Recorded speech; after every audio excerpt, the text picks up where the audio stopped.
Hey guys, welcome to the video. This is my 2007 Ford Ranger. I just recently replaced a sway bar link on the front passenger side where I had some major clunking going on. If your truck is making a clunking noise up front, either driver's side or passenger side, it could be your sway bar link. I did a little digging around and jacked my truck up in the air, got that front passenger wheel up off the ground, and moved it from side to side and up and down to see if there was any play. There was no play in the wheel, so I decided to take the wheel and tire off. I decided then to take the wheel off of the truck, and I noticed the bushings or the rubber gaskets. Can't remember what exactly they are. They were really old looking and cracked. And then I noticed my sway bar link up front on the passenger side had snapped. So I got a replacement part at Advanced Auto Parts. This was a super easy fix and made my clunking go away. And if your truck is making the same noise,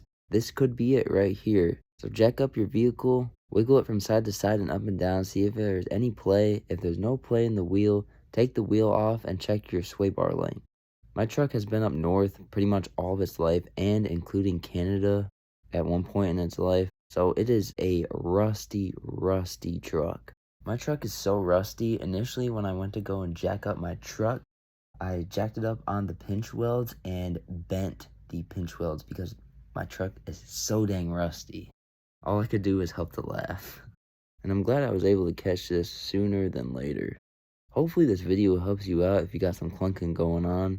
Drop a comment down below if there are any other possibilities of clunking noises. Thank you so much for taking time out of your day to watch the video, and we'll catch you in the next one. Take care.